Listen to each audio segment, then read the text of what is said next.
কোনদিনাখন লগ ধৰিব আমাৰ দাবীবিলাক তেওঁ কোনদিনাখন মীমাংসা কৰিব তেওঁ কথা দিব লাগিব তেতিয়াহে আমি অন্য কোনো আমি বিষয়ববীয়াক আমি আমাৰ মেম'ৰেণ্ডাম দিবলৈ আমি বাধ্য হ'ম ৰিঙিৰি মাতিছো আমি এখন মহন্ত ছাৰ হেমন্ত ছাৰ আমি জোৰে মাতিব পৰা নাই আমি ৰিঙিৰি মাতিছো আপোনালোকে শুনক আমাৰ এই মাইকী মানুহৰ যেতিয়া পৰিয়ালৰ দুখ ৰখাবিলাক বুজি পা আমাৰ ৰাতি নাই দিন নাই আমি ক'ত অটুট থাকিব লাগে ক'ত খোজকাঢ়ি থাকিব লাগে ক'ত ৰাতি কটাব লাগে আমাৰ কোনো নিৰ্ধাৰিত সীমা নাই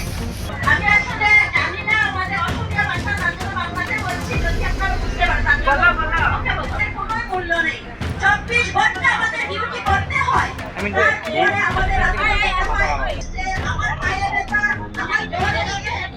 আমাদের জন্য যদি আমরা লড়াই করি না কে করবে আমাদের জন্য 2006 চনৰ পৰা আমি 3টা কামত আহি আজি 85টা কামত আমি কৰিব লগা হৈছে কিন্তু চৰকাৰৰ যিখিনি প্ৰাপ্য আমি সেইখিনি পোৱা নাই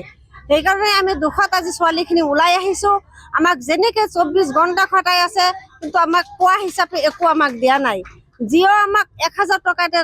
ৰাজ্য চৰকাৰৰ পৰা দিয়ে সেইখিনিও 8 মাহ 10 মাহৰ মূৰত আমাৰ বাকী হৈ থাকে এতিয়া আমি ক'ব বিচাৰিছোঁ চৰকাৰক যে আমাক আশাখিনি নিয়মীয়াকৰণ কৰক আমাৰ মানে প্ৰাপ্যখিনি আমাক আদায় দিয়ক আমাৰ যিখিনি ক্লেমৰ পইচা সেইখিনি মাহে মাহে আদায় দিয়ক আৰু আমাৰ আশাখিনিক নিযুক্তি পত্ৰ অতি সোনকালে দিয়াৰ কাৰণে আমি NRSCMক কৰ্তৃপক্ষক কৰজোৰে অনুৰোধ জনাইছোঁ আমাৰ আজি বিক্ষোভ কাৰ্যসূচী ইয়াত লোৱা হৈছে আমি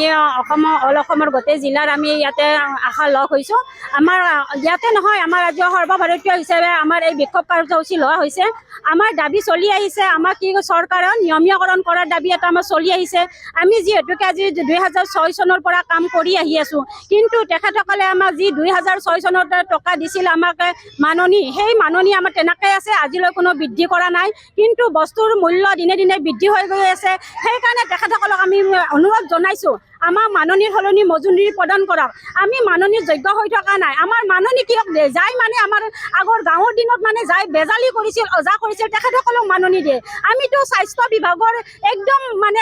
ঘাই কাম কৰি গৈ আছোঁ গতিকে তেনে ক্ষেত্ৰত আমাৰ কামবিলাক হৈছে স্থায়ী কাম কিন্তু আমাক অস্থায়ী কৰ্মচাৰী হিচাপে তেওঁলোকে আমাক ৰাখি থৈছে আৰু তেওঁলোকে আমাক কি কৰিছে আমাৰ প্ৰাপ্যৰ পৰা আমাক বঞ্চিত কৰি আছে আমি আজি দৈনিক হাজৰিয়া আমাৰ 100 টকা কৰে আমাক ৰাজ্য চৰকাৰে দিয়ে মাত্ৰ 1000 টকা আৰু চেণ্ট্ৰেল চৰকাৰৰ পৰা পাওঁ আমি মাত্ৰ 2000 টকা আমাৰ মাহিলী 3000 টকা গতিকে আমাৰ ডেইলি মজুৰি আমাৰ 100 টকাকৈ পৰে আজিৰ দিনত জানো এই 100 টকাৰে চলিব পাৰিনে